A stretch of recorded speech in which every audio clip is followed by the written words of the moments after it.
সম্মানিত বিনিয়োগকারী বন্ধুগণ, বিডি স্টক চ্যানেলে আপনাকে স্বাগতম। আজ আমি ঢাকা স্টক এক্সচেঞ্জের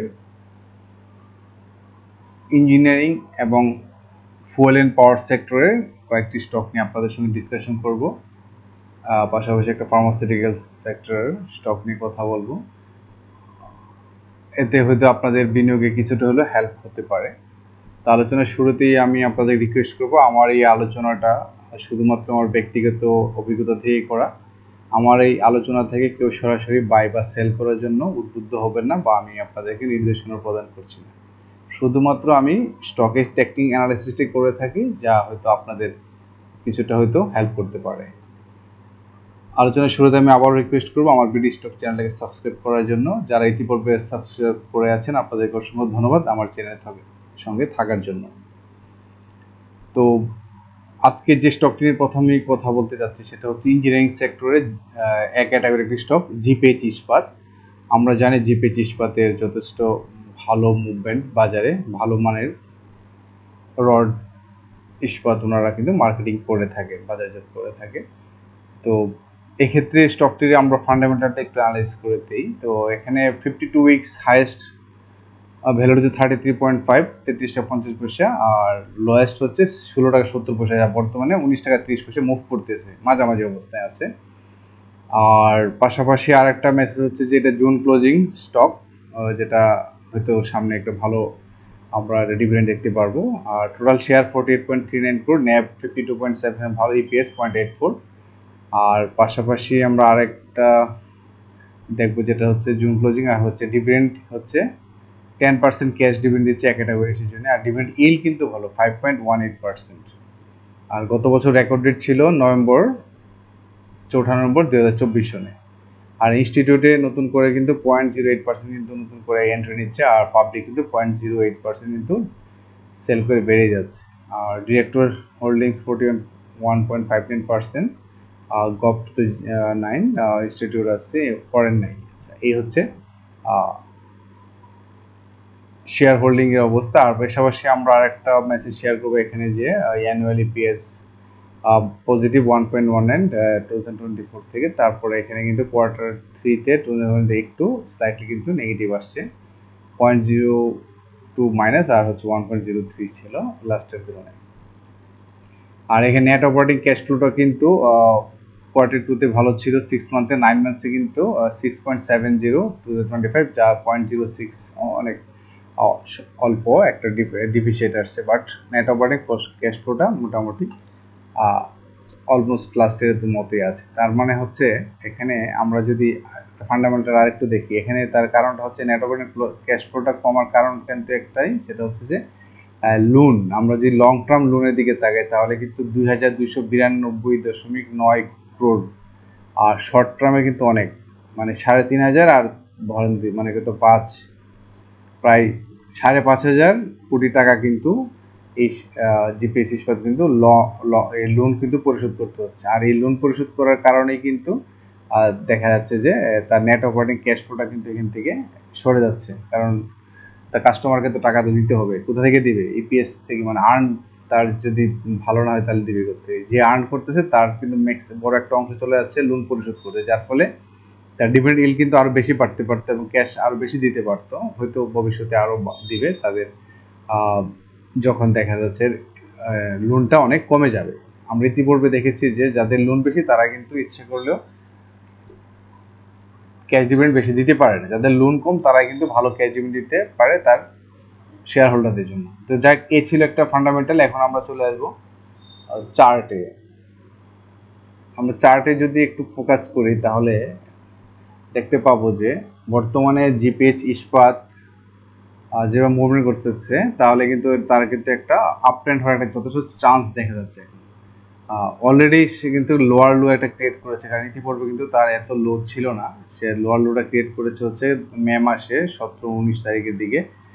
কত ছিল এটা? 16 টাকা 70 পয়সা এই লোয়ার লো ক্রিয়েট করেছে। এখন কিন্তু সে কিন্তু স্টকটি কিন্তু আস্তে আস্তে কিন্তু একটা আপের দিকে মুভ করবে, এটাতে স্বাভাবিক। তো এই ক্ষেত্রে বর্তমানে আমরা যদি তার মার্কেটটাকে অ্যানালাইসিস করি, দেখবো যে বর্তমানে যে ক্যান্ডেলটা এখানে শো করছে, এতে কিন্তু এই ক্যান্ডেলটাতে বোঝা যাচ্ছে কিন্তু এখানে কিন্তু সেলাররা খুব বেশি অ্যাক্টিভ আছে। এখানে সেলার অ্যাক্টিভ থাকা মানে কিন্তু আরেকটু কারেকশনে যাবে, যেহেতু এখানে সেলার অ্যাক্টিভ আছে। পাশাপাশি আরেকটা ব্যাপার হচ্ছে যে যদি এখান থেকে ভালো একটা বায়ার আসে, এখানে যদি প্রোডাক্ট স্টকটা উঠে নিয়ে তাহলে কিন্তু তার সামনে যে রেজিস্ট্যান্স সেটা হচ্ছে 20 টাকা 10 পয়সা, এবং এইটাই হচ্ছে তার সবচেয়ে কাছের রেজিস্ট্যান্স। যদি এটাকে ওভারকাম করতে পারে দেন কিন্তু স্টকটি চলে যাবে হচ্ছে 21 টাকা 21 টাকা 80, এভাবে করে করে কিন্তু জিগজ্যাগ হতে কিন্তু স্টকটি চলে যেতে পারবে সর্বোচ্চ 33 টাকা 10 পয়সা। কারণ একসময় তো সেখানে আসবেই, 45-এ আসবে।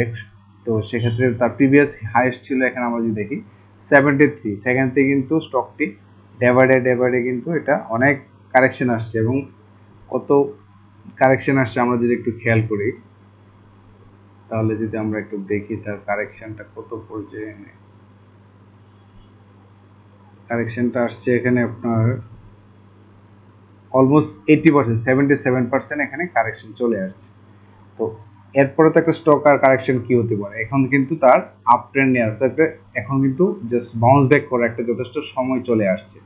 তো সেই ক্ষেত্রে এই স্টকটিতে আমরা দেখলাম যদি এখানে এই পর্যায়ে এসে কোন একটা লেভেলে যে 16 টাকা 70 পয়সা লো আসছিল, এখন তো 16 টাকা 70 পয়সা আসবে না, হয়তো এখানে আসতে পারে 17 টাকার দিকে বা এরকম সামথিং এটা যেতে পারে। তো এখান থেকে যদি বিনিয়োগ করা হয় তাহলে কিন্তু আপনি 33-তে যদি সেল করেন তাহলে কিন্তু আপনি অনেক ডাবল অলমোস্ট এই লেভেলে বিনিয়োগ করতে পারেন। তো এই স্টকগুলোতে বিশেষ করে যারা লং টার্ম চিন্তা করেন যে আমি টাকাটা এখানে ইনভেস্ট করতে চাই, সত্যিকার অর্থে ইনভেস্ট করতে চান, তাহলে কিন্তু G25 ইস্পাত এক ক্যাটাগরি একটি স্টক, ভালো ডিভিডেন্ড দিচ্ছে, ডিভিডেন্ড ইল্ডও ভালো। তো এইসব এখন কিন্তু ভালো স্টক, কিন্তু এটা আন্ডার ভ্যালুর অবস্থায় আছে। এই স্টকে যদি বিনিয়োগ করতে পারেন তাহলে কিন্তু আপনার ফিউচারে বড় ধরনের একটা প্রফিট নিয়ে বেরোতে পারবেন, হয়তো আপনার অনেক লসও রিকভারি করতে পারেন অন্য স্টকগুলো থেকে। এটাই ছিল আমার মেইন উদ্দেশ্য, যে এই স্টকগুলোতে আপনি একটু চোখ রাখতে পারেন। আর এটাতে একদিনে হবে না, এই যে বললাম যে জিগজ্যাগ ওয়েতে বিভিন্ন সময় নিয়ে কিন্তু একসময় 33 এবং ওর উপরে যাবে 45, এই সবগুলো টাচ করে যাবে। তো ভালো স্টকে বিনিয়োগ করে সুবিধা হচ্ছে কি, একটা স্টকটা পড়ে গেলেও সে কিন্তু আবার সার্ভাইভ করে কিন্তু উঠে আসবে, এবং আপনার কিন্তু ডিভিডেন্ডও ভালো পাওয়া যায়। তো এইসব স্টকগুলোতে বিনিয়োগ করলে আপনার বিনিয়োগ সুরক্ষিত থাকার সম্ভাবনা থাকে। তো এই ছিল G25 ইস্পাত নিয়ে। নেক্সট স্টকটি নিয়ে কথা বলতে চাচ্ছি, সেটা হচ্ছে ইঞ্জিনিয়ারিং সেক্টরেরই BSRM স্টিল। আমরা জানি BSRM বাংলাদেশের ওয়ান অফ দ্য রিনাউন্ড একটা স্টিল কোম্পানি। তো BSRM স্টিলের ইঞ্জিনিয়ারিং সেক্টর একটি স্টক। আমরা যদি তার দেখি পি রেশিওটাও ভালো 4.93, ইপিএসও ভালো 12.16, ন্যাব ঠিক আছে, total share 37.6, June closing share. আর এখানে হচ্ছে তার 52 উইকস হাইয়েস্ট হচ্ছে 68.2, কাছাকাছি চলে আসছে। আর 52 উইক লোয়েস্ট হচ্ছে 49.8। আর এখানে আমরা দেখবো যে 32% ক্যাশ দিয়েছে 2024 সালে ডিভিডেন্ড, আর ডিভিডেন্ড ইল্ড হচ্ছে 5.33%, ভালো অবস্থান। তো এই ক্ষেত্রে আর একটা নেট অপারেটিং ক্যাশ ফ্লোটাও কিন্তু 14.93, এটা আসছে Q3 9 মান্থসের। আর Q3 2025 কিন্তু ভালো আসছে, 1.13 পজিটিভ আসছে। তো এটা একটা গুড স্টক মনে হচ্ছে। আর এক্ষেত্রে হোল্ডিংস এর ক্ষেত্রে আমরা যদি ধরি, আচ্ছা রেকর্ড ডেট ছিল নভেম্বর মাসে 14 তারিখে লাস্ট ইয়ারে। আর ইনস্টিটিউট নতুন করে কিন্তু এখানে বাই নিচ্ছে 0.11%, নতুন করে এন্ট্রি নিচ্ছে এখানে। আর ডিরেক্টর আনচেঞ্জ যা আছে তাই 72.06%, ফরেন 0.33% যা আছে আনচেঞ্জ, আর পাবলিক 0.11% সেল করে দিচ্ছে। এখন আমরা যদি তার একটু অ্যানালিসিস দেখি, তো এখানে ইপিএস বাড়ার রিজনটি বললো, এখানে ইপিএস তার বাড়ছে, এখানে বিভিন্ন ট্যাক্স সাইজ আছে, ইপিএস বাড়ছে আমরা দেখতে পাচ্ছি। এখন যদি তার আমরা ফান্ডামেন্টালটা একটু দেখি যে এখানে তার লোন কেমন আছে দেখি, এটারও কিন্তু ভালো লোন আছে শর্ট টার্ম এবং রিজার্ভ ভালো আছে, শর্ট টার্ম এবং লং টার্ম দুটারই কিন্তু তার এখানে লোন করা আছে। লোন করার কারণে কিন্তু দেখা যাচ্ছে তার হয়তো প্রফিটটা আরো বেশি দিতে পারতো তার শেয়ার হোল্ডারদের, কিন্তু লোনের কারণে কিন্তু এখানে করে দিতে। তারপরেও কিন্তু তার নেট অপারেটিং ক্যাশ ফ্লো কিন্তু বেটার, অন্যান্য প্যারামিটারগুলো কিন্তু যথেষ্ট সাপোর্ট করে। যদি লোনটা রিকভারি করে ফেলতে পারে তাহলে কিন্তু স্টকটি আপনার বিনিয়োগ করলে খুব দ্রুত একটা ভালো একটা প্রফিট পাওয়া যাবে এখানে। তো বিএসআরএম স্টিলের এক্ষেত্রে আমরা একটু ফোকাস করি, সেটা হচ্ছে যে আমরা একটু দেখবো এই জায়গাটা যে গত কয়েক সময় ধরে 2024 সালের জুন থেকে যে 49.8 একটা তাদের বা সামথিং ছিল, এখানে আসার পর কিন্তু স্টকটি কিন্তু আর নিচের দিকে যাচ্ছে না। এখানে 46.8 মানে প্রায় 50 টাকার মধ্যে আমরা যদি বলি এই লেভেলটার মধ্যে নিচে কিন্তু আর স্টকটি মুভ করতেছে না, সেই 2024 সাল জুন থেকে শুরু হয়েছে। তো এর নিচে এবারও ট্রাই করেছিল, বাট এর নিচে কিন্তু এর আগে সাপোর্ট রেসপেক্ট করে সাপোর্ট নিয়ে কিন্তু স্টকটি আবার ইউটার্ন অর্থাৎ সে কিন্তু বাউন্স ব্যাক করে গেছে, অর্থাৎ তার লোয়েস্ট হচ্ছে 49.8, এর নিচে যাচ্ছে না। আর বিগত কয়েকদিন ধরে যে মুভমেন্ট করতেছে সেটা হচ্ছে তার ভ্যালু হচ্ছে এখানে যে 56.2 এভারেজ যদি আমরা ধরি, যে না সরি কত এটা 54 অর্থাৎ 49.8 হচ্ছে তার লোয়ার লিমিট, আর হচ্ছে তার 54.1 অর্থাৎ 54 টাকা 10 পয়সা এই লিমিটের মধ্যে কিন্তু স্টকটি ঘুরপাক খাচ্ছে 2024 সালের নভেম্বর থেকে, এবং এটা হচ্ছে 25 জুনের 2025 সাল পর্যন্ত কিন্তু এই লেভেলে মুভমেন্ট করার পর কিন্তু ব্রেকআউট দিয়েছে এই জায়গায়। এখন কিন্তু স্টকটি মোটামুটি একটা রিবাউন্স করে কিন্তু এগিয়ে যাচ্ছে।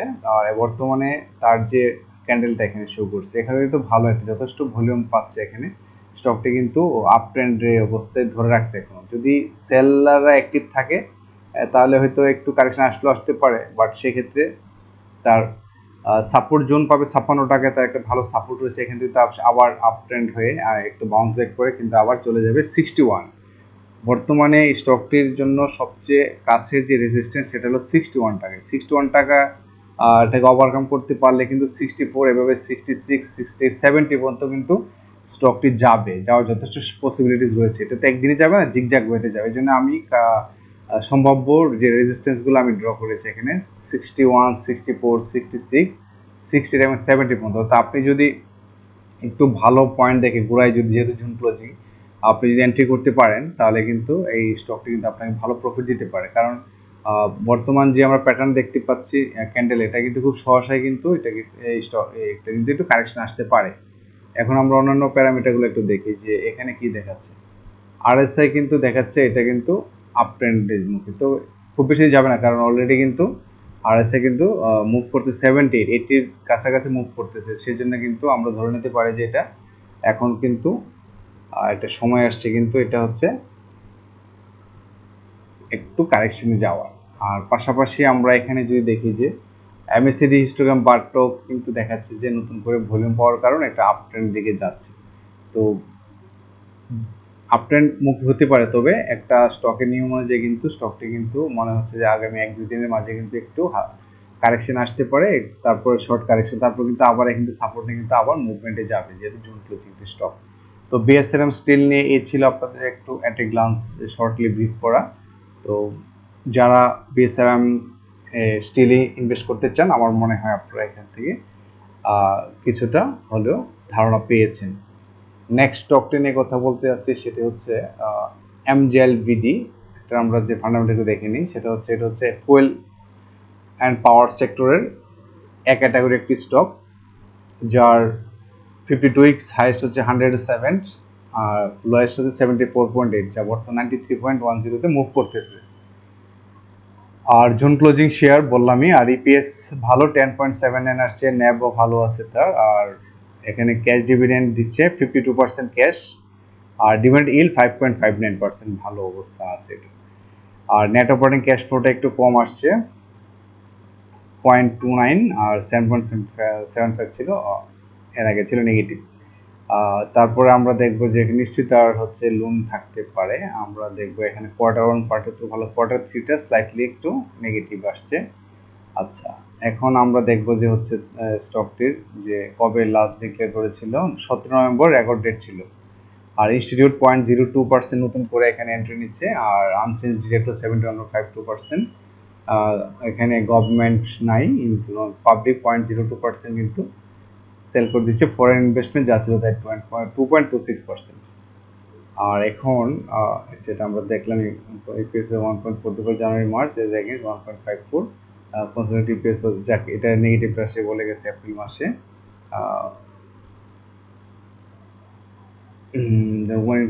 মিটিং অফ দ্য বোর্ড, আচ্ছা এটা তার নাই, আচ্ছা এটা গেল। এখন আমরা দেখবো যে তার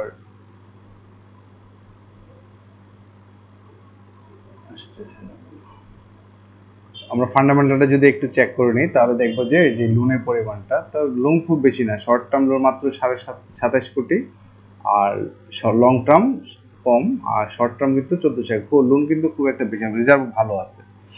তো আসলে যেটা আছে তার ঋণটা আমার মনে হয় এটা খুবই মোটামুটি রিকভারি করে ফেলতে পারবে, তার সেই সক্ষমতা রয়েছে। হয়তো কোনো কারণে এটা হয়তো ডিভিয়েশন থাকতে পারে। তো ওভারঅল আমরা এখন দেখবো চার্টে চলে আসি। তো এমজেএলভিডির চার্টটা যদি আমরা প্রথমে দেখে নিই, আর এদিকে আমরা আরএসএটাকে দেখি। আরএসএ কি বলছে? আরএসএ কিন্তু ডাউন ট্রেন্ড শো করছে, আবার এখন কিন্তু একটু মনে হচ্ছে আপ ট্রেন্ড হয়ে একটা প্ল্যান করতেছে ডেভিয়েশন থেকে। আর যদি আমরা এমএসসিডি দেখি, এটা কিন্তু অলরেডি ডাউনে চলে গেছে, এমএসসিডি কিন্তু ক্রস ওভার করে নিচে চলে গেছে, তার মানে এখান থেকে স্টকটি কিন্তু আস্তে আস্তে কিন্তু কারেকশন দিকে যাচ্ছে।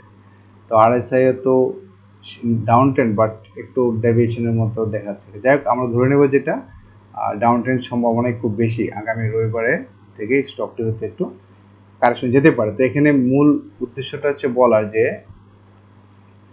এটা লোয়ার লো কিন্তু ক্রিয়েট করে ফেলছে অলরেডি, এখানে লোয়ার লো ক্রিয়েট করে ফেলছে, এখন কিন্তু আপ জাস্ট বাউন্স ব্যাক করে উপরের দিকে যাওয়ার তার যথেষ্ট সম্ভাবনা আছে। আর একটা ম্যাটার হচ্ছে যে এখানে কিন্তু যে বললাম যে এই লেভেলে কিন্তু এর আগেও একবার ট্রাই করেছিল, এখানে বেশ কিছু সময় ধরে, এখানে মে মাসের শুরু করেছিল, আবার হচ্ছে জুনিয়র 2 মাস, সে কিন্তু পরে দেখা যাচ্ছে লোয়ার যে তার যে ফিগার এটা হচ্ছে 88.1, অর্থাৎ 88 টাকা 10 পয়সা যাওয়ার পর কিন্তু স্টকটি কিন্তু নিচে যাচ্ছে না, এখান থেকে কিন্তু আবার বায়ার চলে আসে, অর্থাৎ তার যে লোয়ার এন্ড এটা কিন্তু টাচ করে এখন কিন্তু একটু আপ ট্রেন্ড হওয়ার একটা চান্স করতেছে। তো সেক্ষেত্রে তার সামনের যে রেজিস্ট্যান্স সেটা হচ্ছে 94.8, এই 94.8 যে রেজিস্ট্যান্সটা, এটাকে যদি রিকভারি করতে পারে তাহলে কিন্তু চলে যাবে 97.9, মানে 98, এভাবে করে কিন্তু স্টকটি চলে যাবে হচ্ছে 100 প্লাস হয়ে।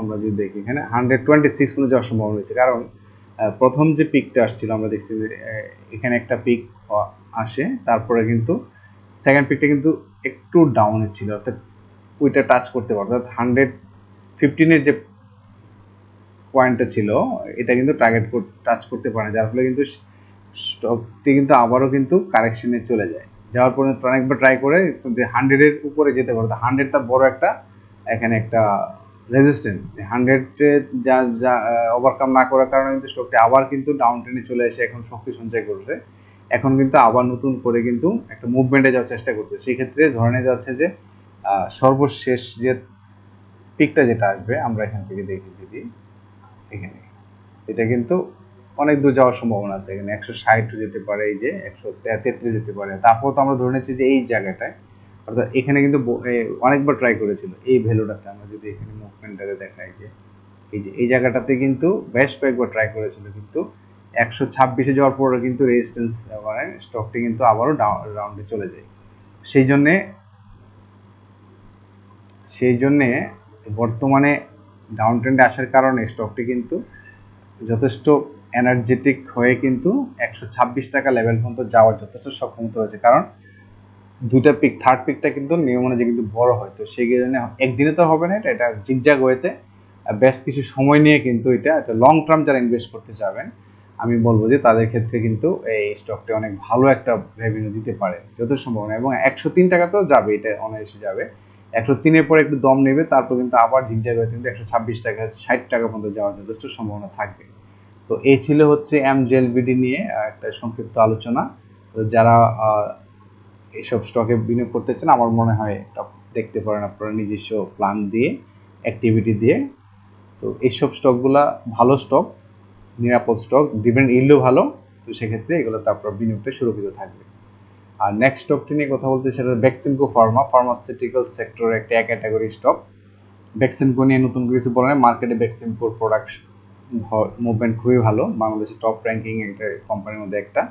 তো এই ক্ষেত্রে তার পিউ রেশিওটাও ভালো, 6.18, 52 উইকস হাইস্ট দেখাচ্ছে এখানে 119.4, যেখানে বর্তমানে 97.20 মুভ করতেছে, আর লোয়েস্ট হচ্ছে 52 উইকসে 64.2, তো অ্যাভারেজের মাঝে মুভ করতেছে। আর জুন ক্লোজিং শেয়ার 2024-এর ক্যাশ ডিভিডেন্ড ছিল 40%, আর ডিভিডেন্ড ইল্ড 4.12%।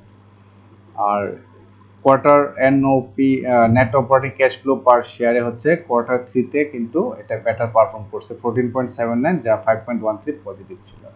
আর অ্যানুয়ালি 2024-এ পিএস ছিল নন অপারেটিং ক্যাশ ফ্লো 18.75, 5.11 ছিল। আচ্ছা, এটা আমরা দেখলাম এখানে আর পাশাপাশি রেকর্ড ডেট ছিল 25 নভেম্বর 2024 নভেম্বর মাসের রেকর্ড ডেট ছিল। আর ইনস্টিটিউট নতুন করে কিন্তু এখানে এন্ট্রি নিচ্ছে 0.03%, পাবলিক কিন্তু নতুন করে এন্ট্রি নিচ্ছে 0.03%, ফরেন কিন্তু এখানে সেল করে দিচ্ছে 27.61%, আগে ছিল তার মধ্যে 0.06% কিন্তু সেল করে দিচ্ছে। আর ফান্ডামেন্টালটা যদি আমরা অ্যানালাইসিস করি, long term loan 175.8 crore, short term loan 426.7 crore, এটা একটা খুব বড় ধরনের লোন না, এটা ম্যানেজেবল। তো এই ছিল বেক্সিমকো ফার্মাসিউটিক্যালসের ফান্ডামেন্টাল অ্যানালাইসিস। এখন আমরা দেখব হচ্ছে চার্টে আমরা চলে আসি। চার্টে যে প্যাটার্নটা এখানে শো করেছে তার থেকে আমরা যদি আরএসআইটা একটু ফলো করে দেখি, আরএসআইটা কি সিগন্যাল দিচ্ছে। আরএসআই কিন্তু বলতেছে যে এটা কিন্তু কারেকশনে যাওয়ার সম্ভাবনা দেখাচ্ছে, এখানে ডাউন ট্রেন্ডে হওয়ার একটা চান্স আছে। আর পাশাপাশি এমএসির হিস্টোগ্রাম বারটা যদি আমরা এটা ফলো করি, এটা কিন্তু যদিও অলমোস্ট সেম গত 2 দিনের অ্যাক্টিভিটি থেকে মনে হচ্ছে এমএসসিডি, তো এটা কিন্তু আপ ট্রেন্ডে দেখাচ্ছে। এখন আমরা চার্টে দেখি চার্ট কি বলে। চার্টে যদি ক্যান্ডেল প্যাটার্ন চার্টে আমরা এখানে একটু ফোকাস করি, তাহলে এটা লোয়ার, মোটামুটি তার লোয়ার লো যেটা ছিল 64.5, এখান থেকে কিন্তু আপ বাউন্স ব্যাক করে কিন্তু মুভমেন্টে যাচ্ছে। এখানে আমরা যদি তাকাই, এখানে অলরেডি 3টা কিন্তু মুভমেন্ট দিয়ে যাচ্ছে। এখন কিন্তু যদি স্টকটি 113.2টাকে ওভারকাম করতে পারে, তাহলে কিন্তু একটা ভালো একটা মুভমেন্টে যাবে, এবং সেটা 146 150, এই যে 150 146 এই লেভেলে কিন্তু টাচ করার যথেষ্ট সম্ভাবনা রয়েছে। আর বেক্সিমকো এই লেভেলটাতে টাচ করবে, কারণ বেক্সিমকো সেই ধরনের স্ট্রেংথ রয়েছে, এই স্টকটি সেই ধরনের স্ট্রেংথ রয়েছে, কারণ অলরেডি এটা দেখা যাচ্ছে 230-র উপরে কিন্তু মুভমেন্ট ছিল, একসময় ছিল 2021 সালে। অর্থাৎ এটা কিন্তু রেকর্ড হয়, কিন্তু রেকর্ড ভাঙার জন্য, হিস্ট্রি রিপিটস ইটসেলফ। অর্থাৎ এটা কিন্তু একসময় ভাঙবে। যারা লং টার্ম ইনভেস্ট করতে চান কোনো স্টকে, বেক্সিমকো টাইপ এই ধরনের কিন্তু স্টকগুলো কিন্তু আপনার একটা ভালো রেভিনিউ দিতে পারে, কারণ এই স্টকগুলো কোনো না কোনো সময় কিন্তু ব্যাক করবে, কারণ মার্কেটে কিন্তু এদের প্রোডাক্টের মুভমেন্ট ভালো। যে কোম্পানির প্রোডাক্ট মার্কেটে ভালো মুভমেন্ট চলে, সেই স্টকগুলো কিন্তু একদিন দুদিন পরে আপনার কিন্তু আবার সে পুরোনো জায়গায় চলে আসবে। আর যে স্টকগুলো আসলে মার্কেটে অস্তিত্বই নেই, অনেক সময় কোম্পানি বন্ধ থাকে, এই ধরনের প্রোডাক্টও কিন্তু অনেকে ইনভেস্ট করে, এতে করে কিন্তু ক্ষতিগ্রস্ত হওয়ার যথেষ্ট চান্স থাকে। তো বেক্সিমকো ফার্মা যদি কেউ এই সব লেভেলে যে কারেকশন ফর্মে আসবে, আসার পর দেখা যাচ্ছে যদি আপনার 99.7 সরি কারেকশন আসার পর দেখা যাচ্ছে এই লেভেলে কারেকশন আসতে পারে, সেটা হচ্ছে কত 89 বা সামথিং, এই যে লেভেলগুলো আছে, এই লেভেলগুলোতে যদি আসে 80-90 দিক যদি কেউ বাই করতে পারেন বা চান, তাহলে কিন্তু আপনাদের এখান থেকে ভালো একটা প্রফিট নেওয়ার সম্ভাবনা থাকবে। তো আগামী রবিবারের জন্য প্রজেকশনটা হচ্ছে যে হয়তো এটা 99.7 এটা টাচ করবে, এটা টাচ করার পর হয়তো এখান থেকে একটু ছোট্ট কারেকশন এসে আবার কিন্তু মুভমেন্টে যাবে 104, এভাবে করে করে কিন্তু স্টকটি 146 বা 150 এই লেভেল পর্যন্ত যাবে। তারপরে হয়তো আবার একটু কারেকশন এভাবে করে করে স্টকটি কিন্তু 200-এর 250 পর্যন্ত কিন্তু যাওয়ার তার রেকর্ড আছে, 200 এগুলো কিন্তু টাচ করবে।